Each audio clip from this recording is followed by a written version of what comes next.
بسم الله الرحمن الرحيم. يا أيها الذين آمنوا اذكروا الله ذكرا كثيرا وسبحوه بكرة وأصيلا.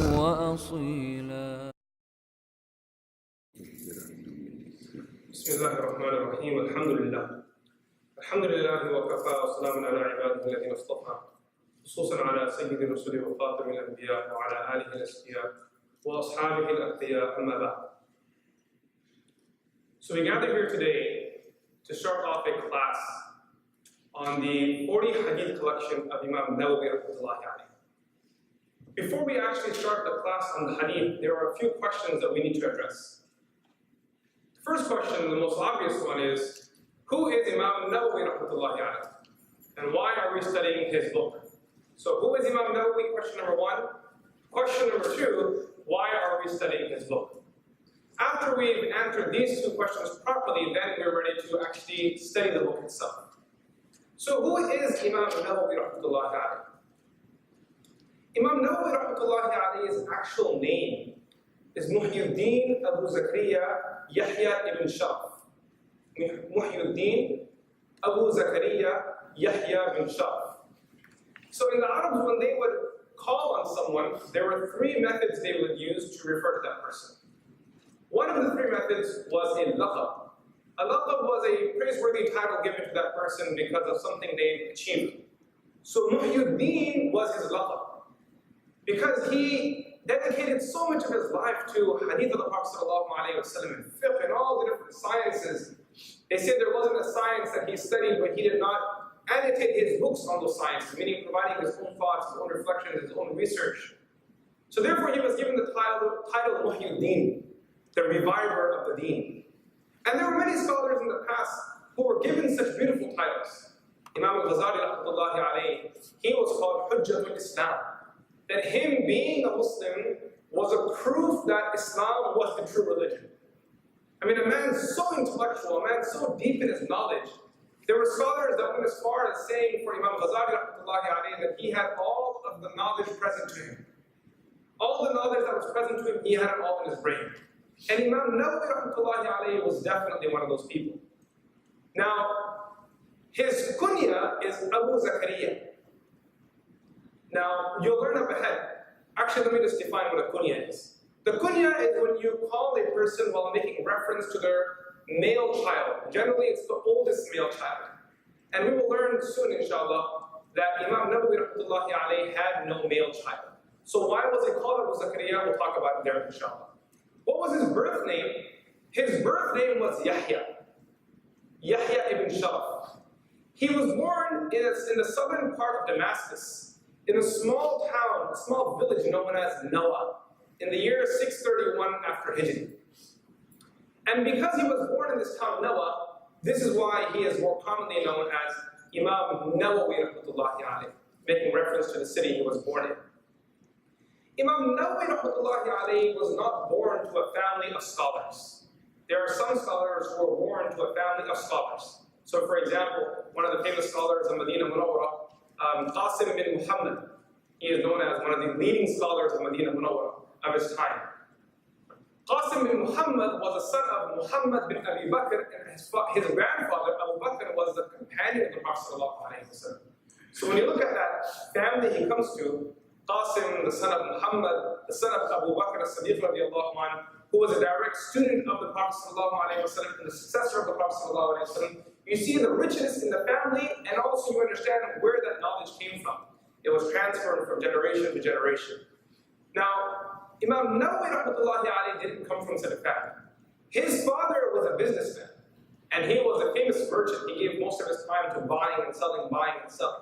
However, even though his father was a merchant, he was known for having an inclination towards the deen. And not only just any inclination, he was known for being pious and righteous. So one thing the scholars, they point out here, is that even though you may not be a scholar yourself, as long as you have inclination towards the deen, it's very possible Allah subhanahu wa ta'ala will give you children from your offspring who will be scholars and imams of the deen. Who will be imams of the deen, inshallah. Now, Imam Nawawi rahmatullahi alayhi, from a young age, he was a different child. He wasn't the kid who wanted to spend all his time on Xbox. He didn't enjoy going to the movies so much. Imam Nawawi rahmatullahi alayhi wasn't a big fan of the Olympics or boxing or soccer or basketball. He was one of those kids who actually didn't like sports at all. He didn't like playing at all. His friends would mock him, they would joke about him, that saying to him, what kind of kid are you? You don't like playing? All kids like to play, right? Isn't that just inside us? So here Imam Nawawi rahmatullahi alayhi never had a desire to play. His friends used to actually force him to play. There was one incident that one time his friends were forcing him to play and he had no desire, so he was pushing himself out of the playground, pulling himself out of the playground and sitting on the side and reading some verses of the Quran, just entertaining himself by reading the ayat of the Quran. And while he was reading, there was a sheikh that was passing by that saw the whole scene of his friends kind of forcing him to play, him disengaging from the playground, and then going to the side and playing. So this sheikh, this imam, he was a traveler by the way, this sheikh was not a resident, he was a traveler. He went to Imam Nawawi rahmatullahi alayhi and said to him, do you have a local teacher, a mu'allim? He said, yes I do. He said, take me to your teacher. So Imam Nawawi rahmatullahi alayhi took the sheikh to his teacher. The sheikh went to the teacher and said, if you are the teacher of this young student, I ask you to please give him extra attention because he will be one of the imams of the future. He will be an imam of the sunnah. So this teacher was a little skeptical. He said, how do you know? Are you some kind of religion, some sort of fortune teller, or some person that looks into the stars and tells us what's going to happen in the future? How do you know? So he said, this is something that Allah subhanahu wa ta'ala put inside my heart. So I ask you that give attention to this young man.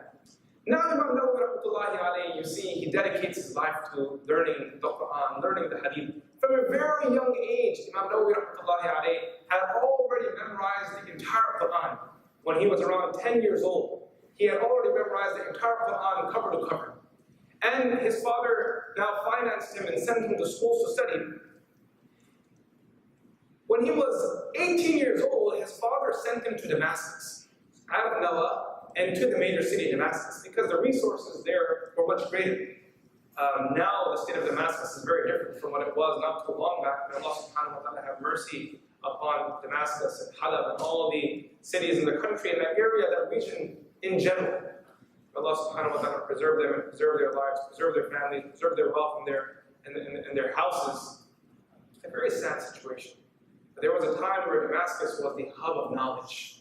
And when I say there was a time, I'm not talking about like historically thousands of years ago. Even until recent times, people from across the world traveled to Damascus for knowledge.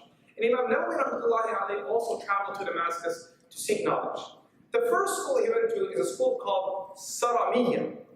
He went there and studied there for a while. However, he was then encouraged to go to another school called Rawahiyya. And the reason why he was told to go there is because there they actually had proper boarding. And Imam Nawawi rahmatullahi alayhi, since he wasn't from Damascus, he required boarding. And while he was at the school of Rawahiyya, he would give his day and night to studying knowledge. His classmates, they say, that he would attend 12 lectures a day. And each lecture was 1 hour. 1 hour. So that's 12 hours a day he was giving to class. And then he would revise for another 12 hours a day. So 24 hours a day of his was given just to seeking knowledge. And during his time at Rawahiyya, he studied Arabic to its depth. He studied fiqh, hadith. He studied legal theory of Islamic law. When he was 24 years old, he then started teaching at the Ashrafiyya school, which is another great school in Damascus. Now you're 21 years old, you're an outsider, you're not from Damascus, and you're coming to one of the major schools and you're a teacher there. So they're beginning to grow a buzz around Imam Nawawi's name. That who is this kid? Where did this talent come from? What is this kid all about? And Imam Nawawi rahmatullahi alayhi, his own teachers, his own students, his own classmates would all testify that he was a man that was from another world. They did not know. They would say, we didn't know if he even slept or if he even ate or if he, we knew that he used to pray and do ibadah, but as far as whenever we saw him, he was always with his books and studying and studying and studying. And this is how a person gains knowledge.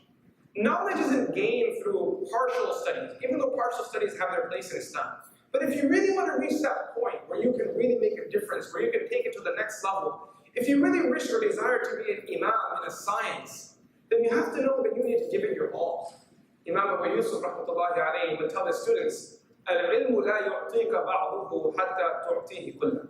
That knowledge will not give you a portion of itself until and only until you dedicate your entire self to knowledge. You need to become a slave and servant for knowledge. When knowledge calls you, you will go. When knowledge is in front of you, you will sit respectfully in front of knowledge. And it was these people who gave their life to knowledge who ended up becoming great imams. When I used to study in madrasa, there was one great scholar from India who came to visit our madrasa. His name was Sheikh Siddiq Bandri, great scholar. And I recall when he came to visit us, one student asked him, he said to him, Sheikh, how did you reach such a high maqam, such a high rank, where mashallah, he is a writer in so many sciences and had a phenomenal school and produced such great students. So he said, if you want to know where I am today, you ask the perfect question, where did I start one day? Because when you look at imams and where they are today as their end result, it's very easy to get diluted into the fame cloud.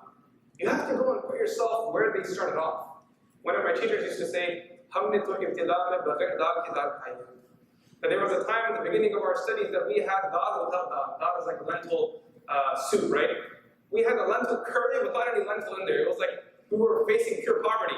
Like you could have probably done wudu with that soup or whatever they call it, right? Whatever dal they called it. These are people who made a tremendous sacrifice. Sheikh Siddiq Bandri said that I went to the madrasa to study. When I arrived there, I applied for admission. And they said to me that they would give free education.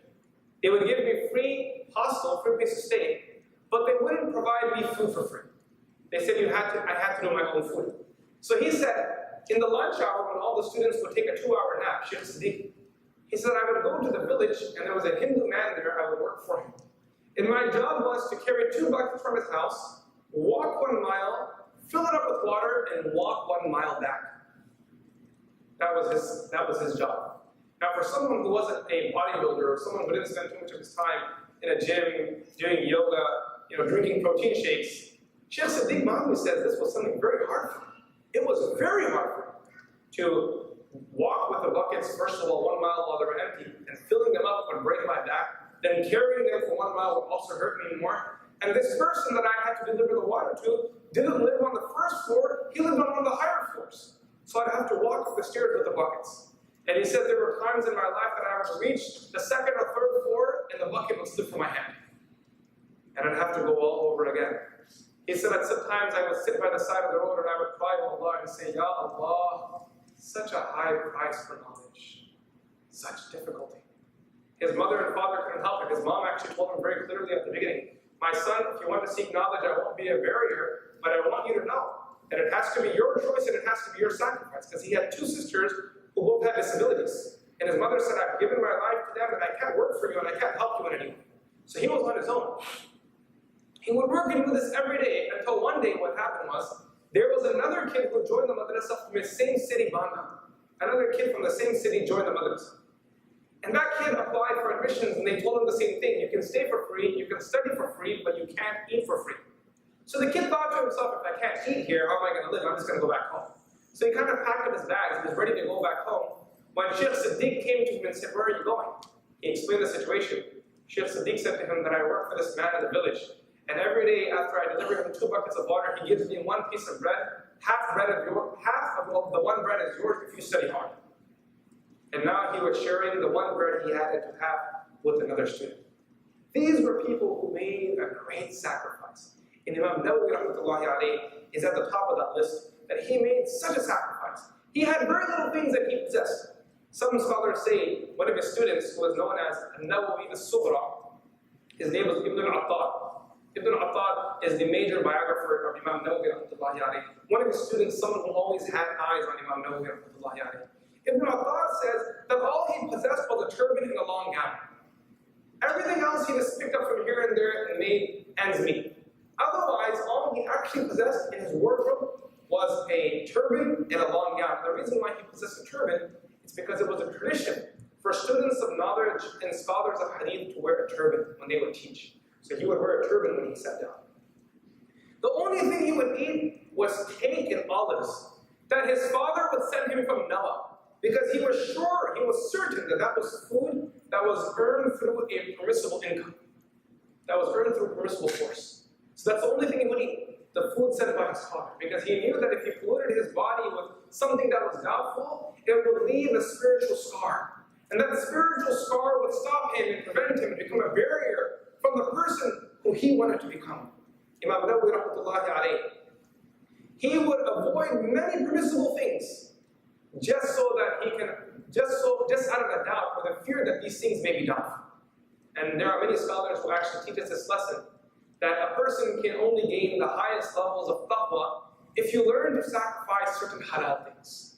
Just because it's halal doesn't mean you should do it. Doesn't mean you have to do it. There are many things in the Sharia that are halal that we should avoid altogether. For example, overeating. Or for example, eating less. You know, there were scholars in the past who ate less. Imam An-Nawawi rahmatullahi alayhi, he was known for fasting continuously. And he would only have one meal. And the other meal he would drink water. And when he would drink water, even that, he wouldn't drink cold water because he feared that if he drank cold water, it would make him drowsy. So he would drink warm water. He would drink warm water. There was one scholar who I met from India. His name is Sheikh Yunus Jaunpuri. He is known as being one of the leading scholars of our time. In particular, in the subcontinent, Pakistan, India, Bangladesh area, he is recognized as the most advanced hadith scholar alive at this time, Sheikh Yunus Jaunpuri. I had the honor of doing Hajj with him on multiple occasions. And one time I asked him, I said to him, Sheikh, because this guy was phenomenal. I remember once we were sitting in his hotel room after Asr Salah, and we were just sitting there. He was an old man, he was lying down. And one Algerian scholar walked in, young guy, such a handsome young guy, wearing a turban, had a beautiful beard, was wearing very nice clothes. He walked in and he introduced himself, and the Sheikh asked him, what do you do? He said, I teach hadith. The Sheikh asked him, what do you teach? He said, I teach Sahih al-Bukhari. Sheikh Yunus said to him, do you have any questions regarding Sahih al-Bukhari? Ask me. Because Sheikh Yunus is a master of Sahih al-Bukhari. I mean, that guy knows Sahih al-Bukhari probably better than Bukhari in this joke. But you know, he really knew it very well.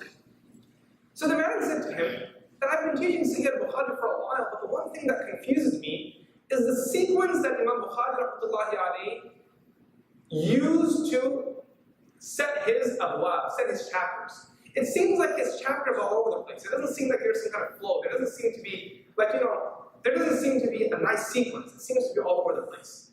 So Shaykh Yunus, when he heard such a big accusation against Imam Bukhari rahmatullahi alayhi, even though it wasn't an accusation, it was more of a question, he sat up right away. And he said to the students, bring my turban. And he put his turban on his head. And then after that, he said, listen carefully. And he said to this man, who was an adult who came to visit him, he said, and don't just listen or write what I tell you. And then between Asr and Maghrib, he went through the sequence of all of the abwab of Sahih al-Bukhari off by heart. It's like the man has Sahih al-Bukhari memorized. One day I was pushing him out of Haram, on his wheelchair, out of Masjid Al-Nabawi, and while I was pushing him out, one person came after Salah, random guy. He came and shook his hand. He said, Salaam alaikum, Shaykh, dua, dua. And the Shaykh said, Inshallah. Then another man came, he was African. He came and shook the Shaykh's hand and he said, Shaykh, dua, dua. The Shaykh said, Inshallah. And then, you know, in Saudi Arabia, how it works, in the Haramain, one person does something, the next guy does it, the next guy does it, the next guy does it. And before you know it, there's this large group of people around him that are trying to shake his hand, and everyone's saying, Shaykh, dua, Shaykh, dua. So all the cameras in the Haram started turning in our direction. And that's when I knew that this night wasn't going to end too well. So a little while, the shurta, the police came in and they started pushing and shoving everyone out of the way. Get out of the way here! It's not permissible to congregate. Everyone get out of here. So one of the cops, he came to the front and lifted his hand. And he said to the sheriff, get out of the masjid. Why are you breaking the laws? Leave right now. So the sheriff then said to me, hurry up, take me out. So we were pushing him out. And while we were pushing him, he was in tears. He was crying. I said to him, Sheikh, I apologize on behalf of the police officer if he offended you.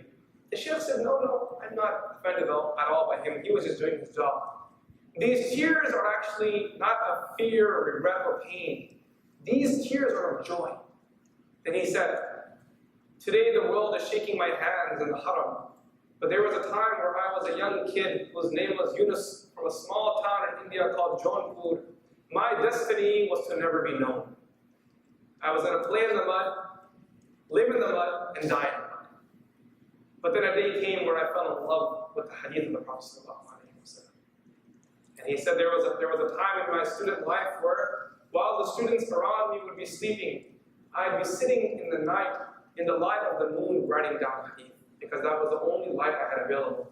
He said I knew the exact calendar of the lunar calendar because I knew which nights I would have more time writing hadith and which nights I would have less time writing hadith.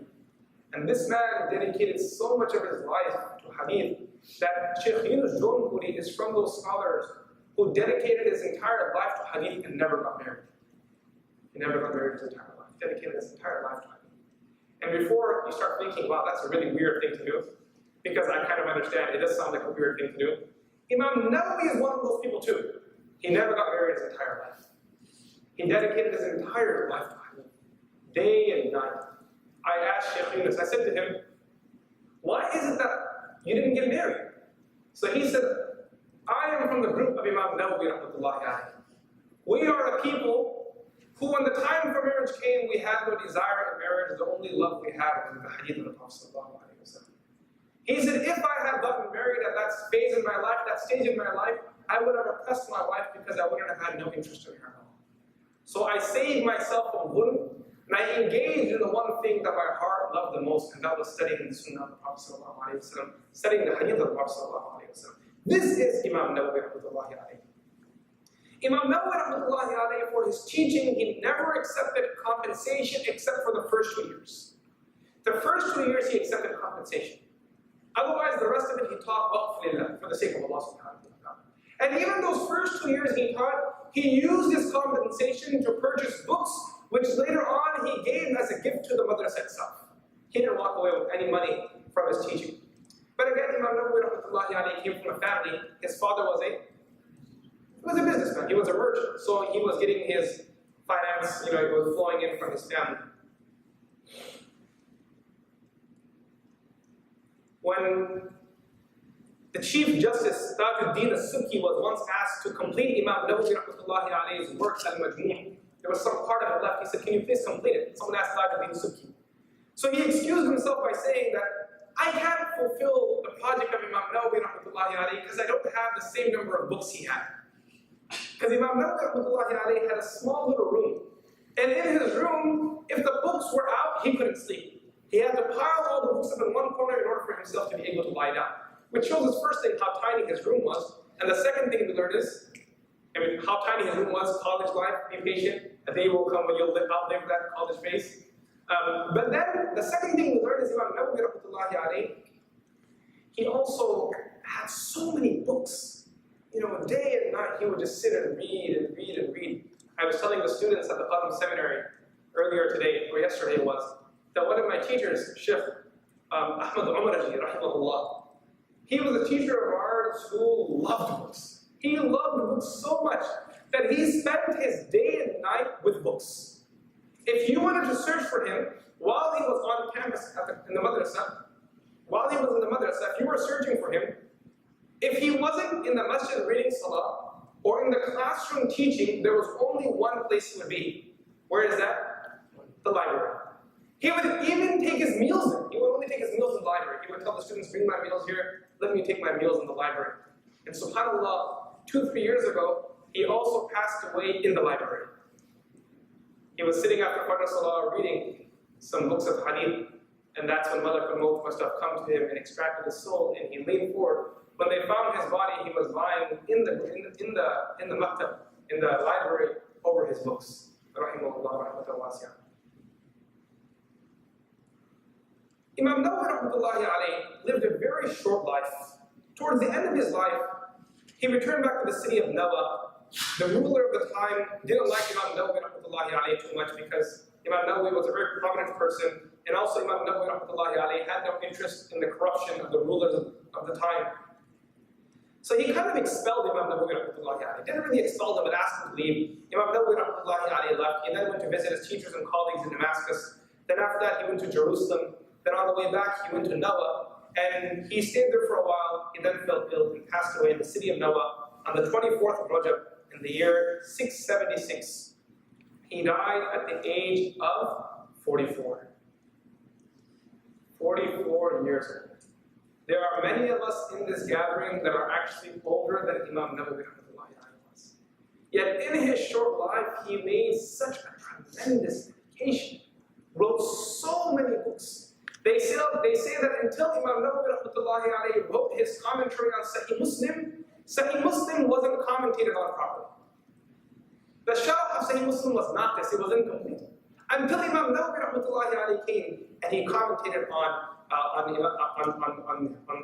the Sahih Muslim.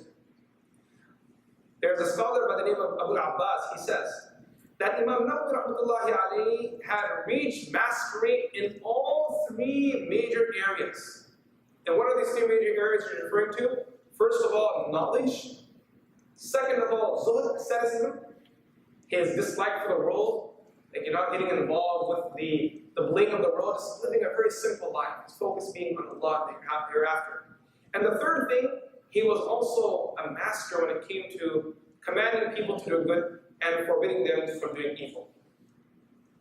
Some of the famous works of Imam Nawawi rahmatullahi alayhi, the first and foremost is a commentary on the Shafi'i fiqh, Al-Majmu'. The second is his very famous work, the commentary on Sahih Muslim. It's called Sharh Sahih Muslim.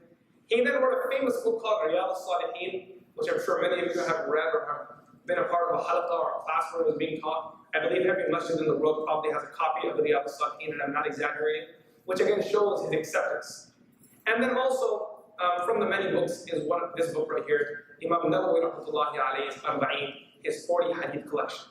There are many collections of 40 hadith, by the way. Imam Nawawi isn't the only collector of 40 hadith, and neither is he the first collector of 40 hadith. He's just another collector. But what makes his collection so special? The scholars, they say, along with his ilm and his accuracy in collecting hadith, along with that, it was his piety.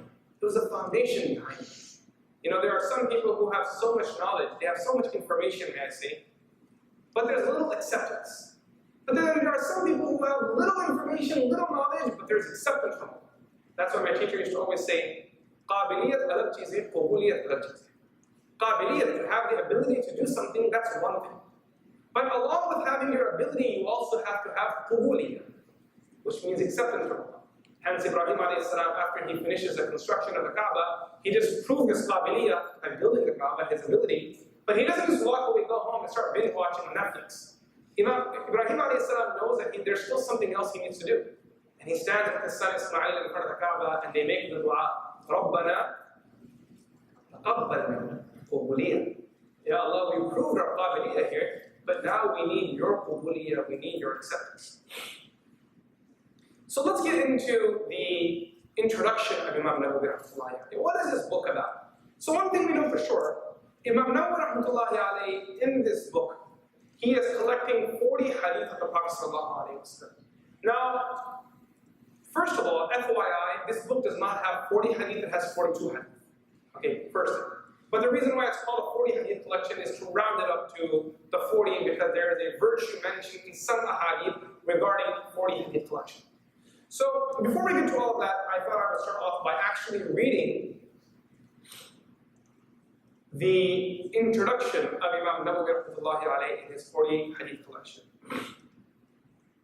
He starts off by saying, Alhamdulillahi Rabbil Alameen, Qayyum as-samawati wal-ardeen, مدبر الخلائق أجمعين باعث الرسل صلواته وسلامه عليهم إلى المكلفين لهدايتهم وبيان شرائع الدين بالدلائل القطعية وواضحات البراهين أحمده على جميع نعمه وأسأله المزيد من فضله وكرمه.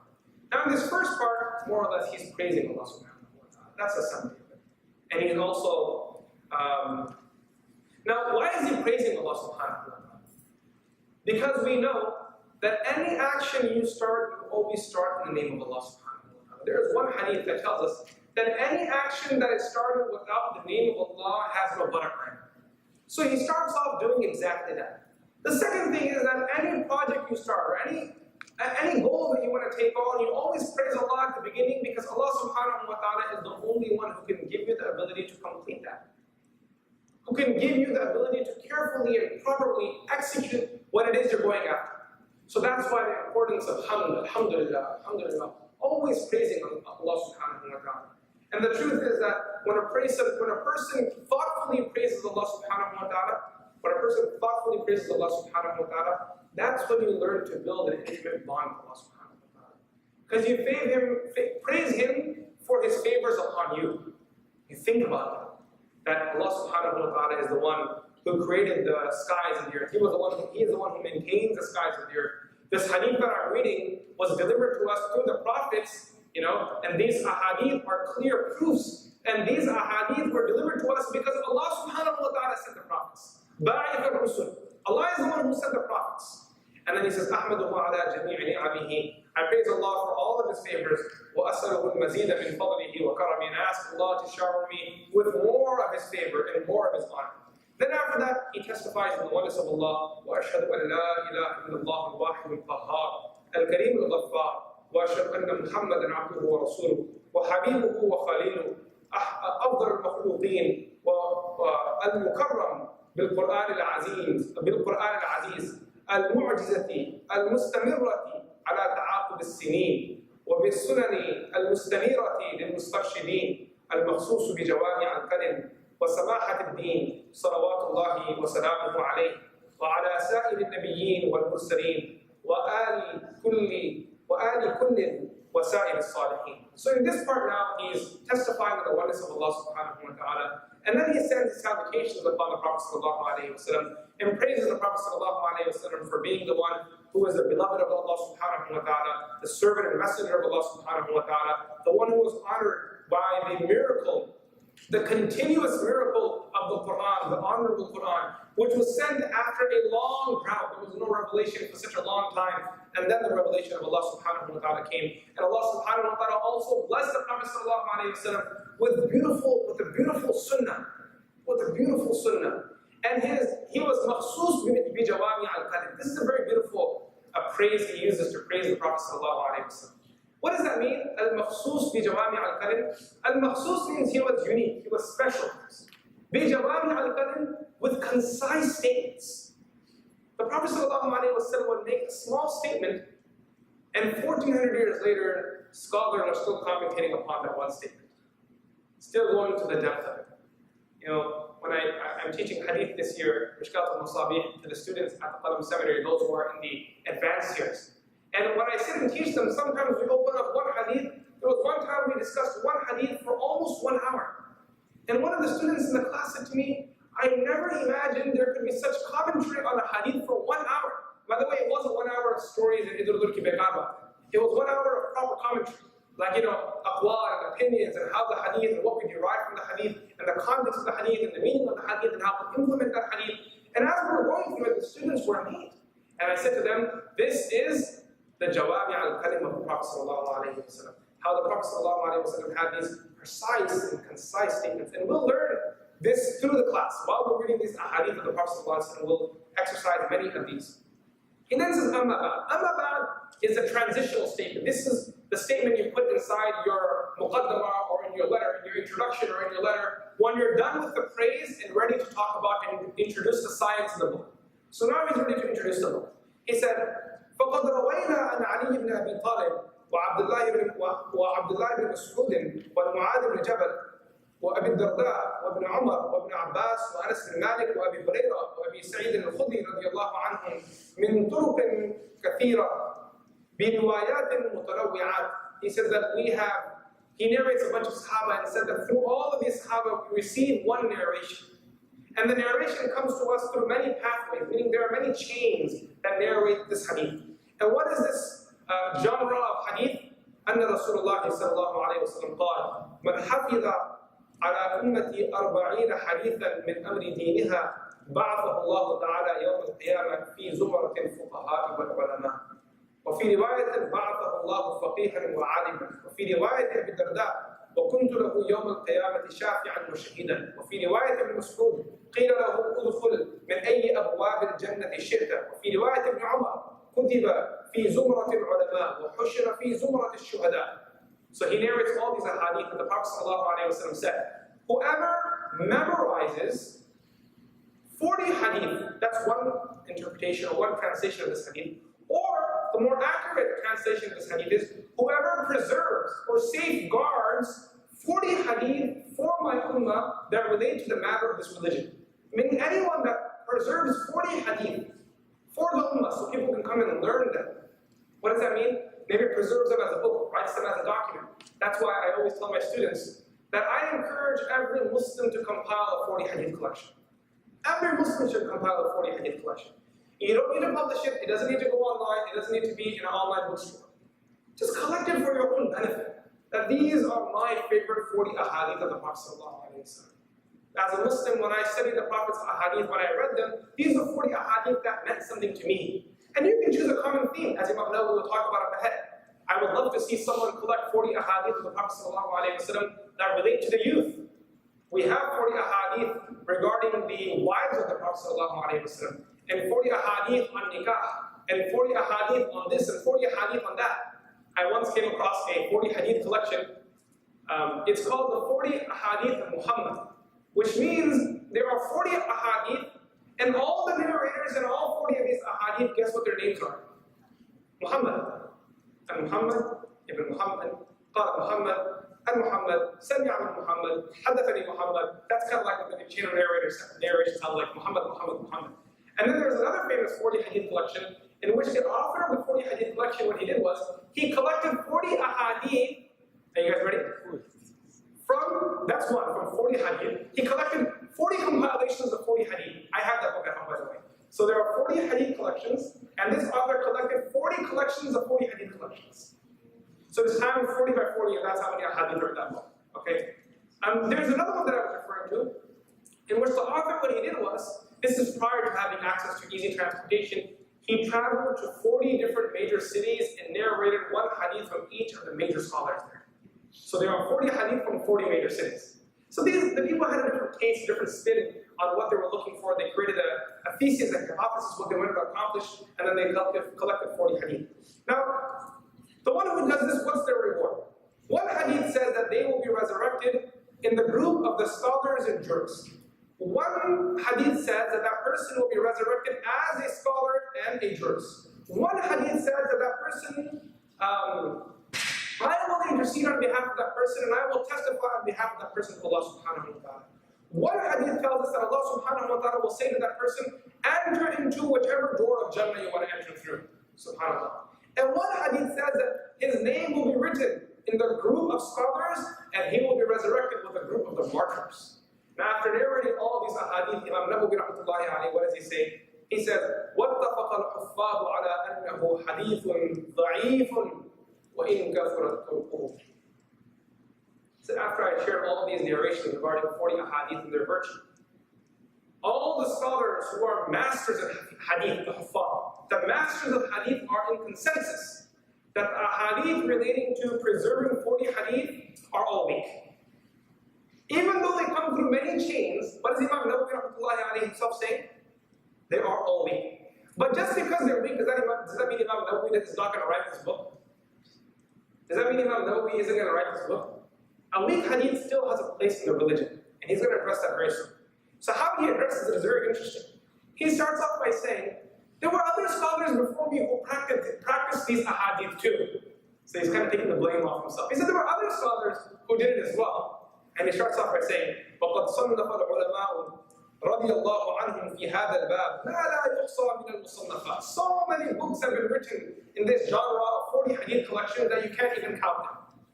فَأَوَّلُ مَنْ عَلِمْتُهُ صَنَّفَ فِيهِ. The first scholar who I know, Imam An-Nawawi is saying, who wrote a 40 hadith collection was Abdullah ibn Mubarak. ثم محمد بن أسلم الطوسي. ثم الحسن ibn Sufyan al-Nasawi.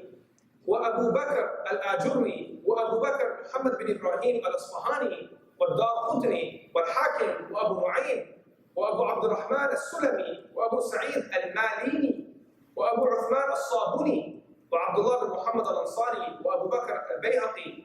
And he says there are so many of them. He lists a bunch of them and said, and there are so many of them who've written in this field. And for those of you who know these names, you know that each of the people he named are giants. They are considered as a point of reference in their fields of expertise. Then after that he says, وَقَدْ اسْتَخَرْتُ اللَّهَ تَعَالَى فِي جَمْعِ 40 حَدِيثًا. Then I made istikhara to Allah subhanahu wa ta'ala on collecting 40 hadith. اِقْتِدَاءً بِهَؤُلَاءِ الْأَئِمَّةِ الْأَعْلَامِ. So I can follow those great scholars in their practice. وحفاظ الإسلام, and the protectors of Islam. وقد اتفق العلماء على جواز العمل بالحديث الضعيف في الفضائل الأعمال. He says the scholars agree that it is permissible to practice upon weak narrations when it comes to matters of virtue. Now, just because it's weak doesn't mean it's discarded, and just because it's weak doesn't mean it's practiced. Even when it comes to the matters of virtues, there are certain conditions that must be met. The scholars, they say there are 3 conditions that must exist in a weak narration in order for it to be practiced. What is the first thing? The weak hadith is related to virtues, and it has it encourages us to do good deeds. It is not related to legal rulings, ahkam, and neither does it relate to aqidah, creed, belief. Because you cannot establish your creed through a weak narration. Everyone understand that? And neither can you establish a fiqh ruling through a weak narration. The second thing, the weakness cannot be extremely weak. It can be weak because even weak narrations are of different degrees, which is such a beautiful thing in our Islam that we have this detailed concept of what is a weak narration, what isn't a weak narration. And the third thing, the hadith must not contradict a proper understanding, an established understanding of Islam or a general principle of Islam. It can't bring anything new, and it shouldn't contradict something that's already established. So now Imam An-Nawawi, by the way, for those people who have a problem with weak narrations, you're going to have a big problem with a person by the name of Muhammad bin Ismail. I recall once I was in a discussion, and during the discussion I quoted a hadith, and the person in front of me said, "Who's the Rawi?" I said, "Muhammad bin Ismail." He said that he's a weak narrator. What did he say? He's a weak narrator. The hadith he quoted is weak. I said, well, the hadith I quoted is weak, that's true. But the fact that you're saying Muhammad bin Ismail is a weak narrator, that's not true. Because Imam Muhammad bin Ismail's more common name is Imam Bukhari.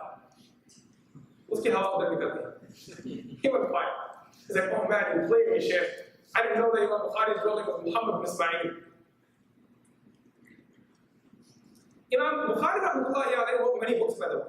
And not all of his books only consisted of authentic narrations. Imam Bukhari himself said, I have memorized 200,000 authentic narrations, and I have memorized 100,000, no, sorry, the other way around. 200,000 weak narrations, 100,000 authentic narrations. And in his Sahih Bukhari, he has no more than 7,000 hadith. So if you believe Imam Bukhari's goal was to collect all the Sahih hadith in the world, he himself shows a discrepancy of 93,000 hadith. And Imam Bukhari wrote another book called Al-Adab al-Mufrad, which is a commonly taught book to students of knowledge. People read it all the time. Maybe sometimes in our community, maybe at some point in our community, we can cover Al-Adab al-Mufrad as well. In there, Imam Bukhari brings weak narrations too. So this understanding that weak narrations have no place in the deen is not a traditional understanding. It's not the understanding of the Muhaddithin. And Imam Nawawi right here is just blowing it out the window. But he says, even though I'm going to compile this 40 hadith, وَمَعَ هَذَا فَلَيْسَ اعْتِمَادِي عَلَى هَذَا الْحَدِيث. I'm not doing it because of the hadith of the 40 hadith. That's not why I'm compiling this 40 hadith. It's not because of the weak narrations above. The reason why I'm compiling 40 hadith, he says, but عَلَى قَوْلِهِ صلى الله عليه وسلم في الأحاديث الصحيحة ليبلغ الشاهد منكم الغائب. It's because the Prophet sallallahu alaihi wasallam in his farewell sermon of Hajjat al-Wada, he said, those who are present should convey my word to those who are not present. I'm following that hadith of the Prophet sallallahu alaihi wasallam. And he said, وَقَوْلِهِ صلى الله عليه وسلم نَظَّرَ اللَّهُ إِمْرَأً سَمِعَ مَقَالَتِي فَوَعَاهَا فَأَدَّاهَا كَمَا سَمِعَهَا. May Allah subhanahu wa ta'ala enlighten or brighten the face of the one who heard my statement and he preserved it and then conveyed it to someone else just as he heard it, meaning it didn't cause any change. As Muslims, we are very particular how we narrate the hadith of the Prophet sallallahu alaihi wasallam. And if you're not sure of the exact statement that you're narrating, then always add at the end of it, أو كما قال. أو كما قال means something similar to this, what the Prophet sallallahu alaihi wasallam said.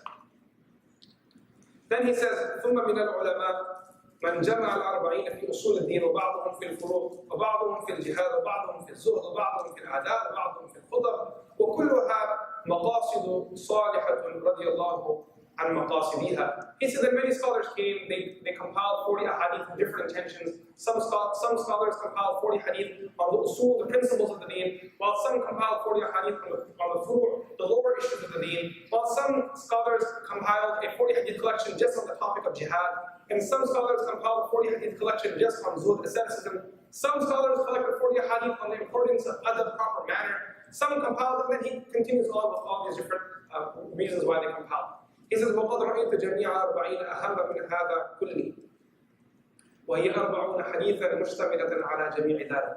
He said, however, I have a plan. And my plan is not to compile a 40 hadith collection on one subject. It's to compile a 40 hadith collection that covers all the subjects. It's going to be all inclusive. I'm going to bring everything into it. وَكُلُّ حَدِيثٍ مِنْهَا قَاعِدَةٌ عَظِيمَةٌ مِنْ قَوَاعِدِ الدِّينِ. And every hadith I will compile in this book will be a principle from the principles of the deen. وَقَدْ وَصَّفَهُ الْعُلَمَاءُ بأن مدار الإسلام عليه وهو نصف الإسلام أو ثلثه أو نحو ذلك. And he said, I will bring certain ahadith that scholars themselves will say regarding these ahadith, that these ahadith are, some of them are half of Iman, some of them are 1/3 of Iman, meaning these are big, very important principles that are part of our religion. Now he starts closing off by saying, ثم ألتزم في هذه الأربعين أن تكون صحيحة ومعظمها في صحيح البخاري ومسلم. He said, my goal is to bring only authentic narrations in this 40 hadith collection. That's a very unique thing that Imam An-Nawawi's works, and in this one in particular. He said most of the hadith that I will be quoting will be found in Sahih Bukhari and Sahih Muslim. He then said, وَأَذْكُرُهَا مَحْذُوفَةَ الْإِسْنَادِ. I will cut out the chain of narrators, because if I bring each chain with each narration, it's just going to become too long and too blown out. So he says, I have removed the chain of narrators. Why? لِيَسْهُلَ حِفْظُهَا وَيَعُمُّ الْإِنْتِفَاعُ بِهَا إِنْ شَاءَ اللَّهِ. So those who wish to memorize this 40 hadith can easily do so. It'll be very easy for you to memorize it. I've shortened the hadith.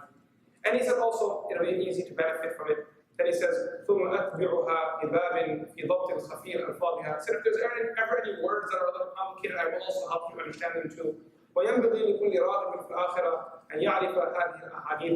Anyone who has an intention or is desirous towards the hereafter should dedicate time to learn these ahadith, لِمَا اشْتَمَلَتْ عَلَيْهِ مِنَ الْمُهِمَّاتِ, because they consist of very important subjects.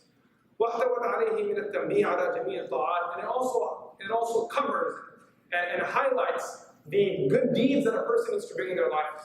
وَذَلِكَ ظَاهِرٌ لِمَنْ تَدَبَّرَ. And what I'm saying, the importance of this book will be apparent to whoever reads this book. And he says, وَعَلَى اللَّهِ اعْتِمَادِي. I trust Allah, وَإِلَيْهِ تَفْوِيضِي وَإِسْتِنَادِي. And I rely on Allah subhanahu wa ta'ala, وَلَهُ الْحَمْدُ وَالنِّعْمَةِ. And all praises for Allah, and all favors are for Allah, وَبِهِ التَّوْفِيقُ وَالْعِصْمَةِ. And Allah subhanahu wa ta'ala is the one who guides, and Allah subhanahu wa ta'ala is the one who protects. Now, we've covered the introduction of Imam An-Nawawi rahmatullahi alayhi. Two quick things that are left before we close the class.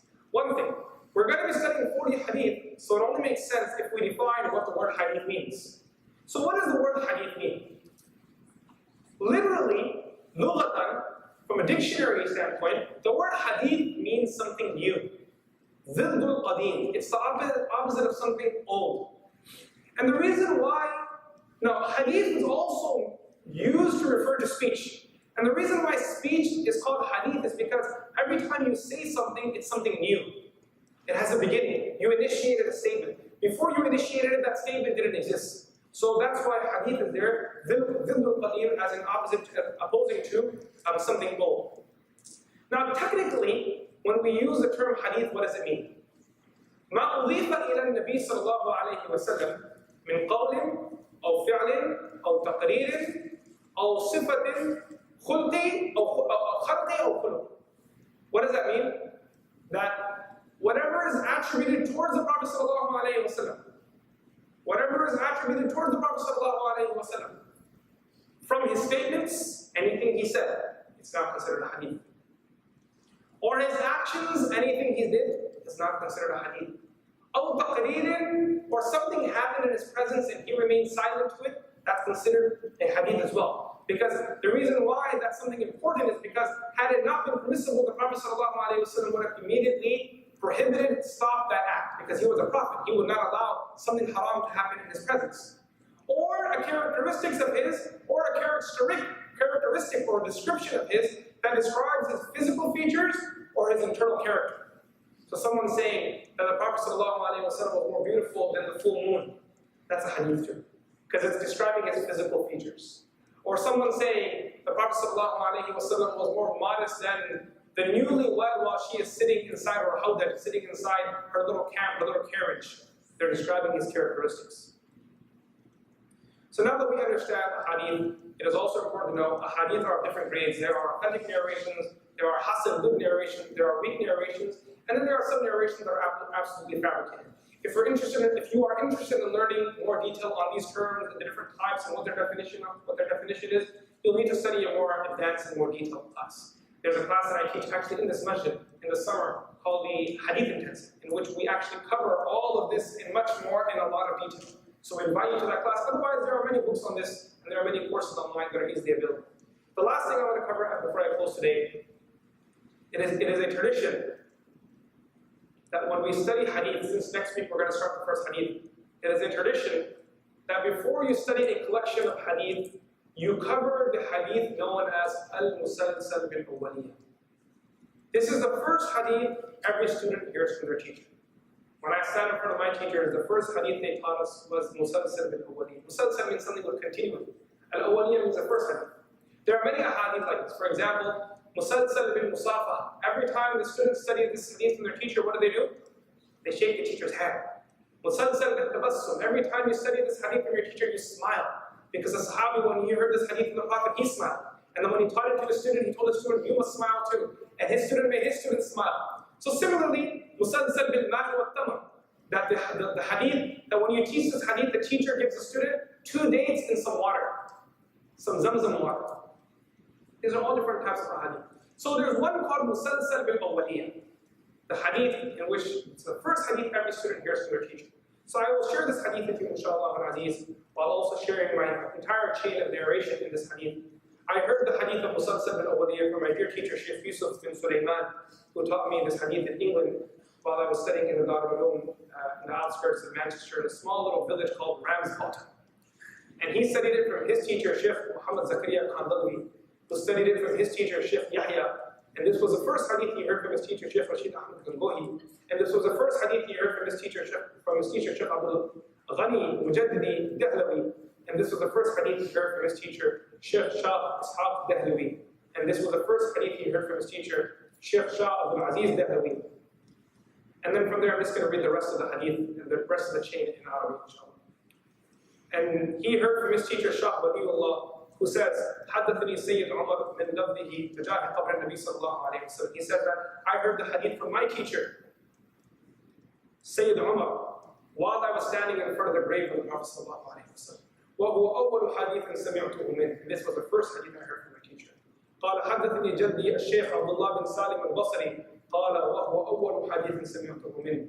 قال حدثنا الشيخ يحيى بن محمد الشهير بالشاوي قال وهو أول حديث سمعناه منه. قال أخبرنا به الشيخ سعيد بن إبراهيم الجزائري المفتي الشهير قال وهو أول حديث سمعته منه. قال أخبرنا به الشيخ المحقق سعيد بن محمد المقري قال وهو أول حديث سمعته منه. عن ولي الكامل أحمد الحجي الوهراني قال وهو أول حديث سمعته منه. عن الشيخ الإسلام عارف بالله سيد إبراهيم التازي قال وهو أول حديث سمعته منه. قال قرأته على المحدث الرباني أبي الفتح محمد بن أبي بكر بن حسين المراغي قال وهو أول حديث قرأته عليه. قال سمعت من لفظ شيخنا زين الدين عبد الرحيم بن حسين العراقي قال وهو أول حديث سمعته منه. قال حدثنا أبو الفتح محمد بن إبراهيم البكري الميدوني قال وهو أول حديث سمعته منه.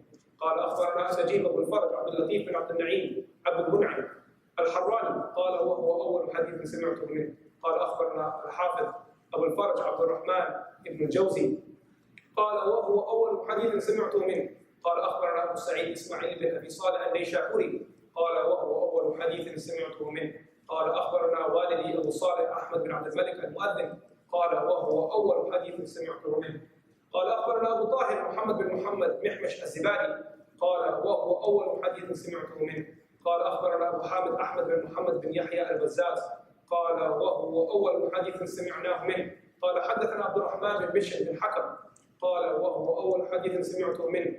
قال أخبرنا سفيان بن عيينة قال وهو أول حديث سمعته منه. عن عمرو بن دينار عن أبي طاووس مولى عبد الله بن عمرو بن العاص عن عبد الله بن عمرو بن العاص رضي رضي الله عنهما أن رسول الله صلى الله عليه وسلم قال, and this is the hadith, الراحمون يرحمهم الرحمن تبارك وتعالى ارحموا من في الأرض يرحمكم من في السماء. Those الراحمون يرحمهم الرحمن, those who are merciful, the merciful will show mercy to them. Those who are merciful amongst you, the merciful will show mercy to you. ارحموا من في الأرض, have mercy on those that are in the earth. يرحمكم من في السماء, the one in the heavens will have mercy on you. This hadith is musalsal bin al-Qur'an. And inshallah al-Aziz, next Wednesday we'll start with the first hadith that Imam An-Nawawi gathers in his collection of 40. There's one last little nukta that I forgot to mention, I'll mention to you right now. This 40 hadith collection of Imam An-Nawawi wasn't originally his. There was a scholar of hadith by the name of Ibn Salah. Ibn Salah started writing a 40 hadith collection but was unable to complete it. He compiled 24 ahadith and he was unable to complete it. So Imam Nawawi started from where he left off and added another 28 ahadith, which made it how many in total? 42 ahadith. So that's the background to this collection as well. Okay, we'll stop here because Allah subhanahu wa ta'ala accepts. Subhanallah wa bihamdihi, subhanakallahumma wa bihamdik. أشهد أن لا إله إلا أنت نستغفرك ونتوب إليك. آخر دعوانا الحمد لله رب العالمين. السلام عليكم ورحمة الله وبركاته.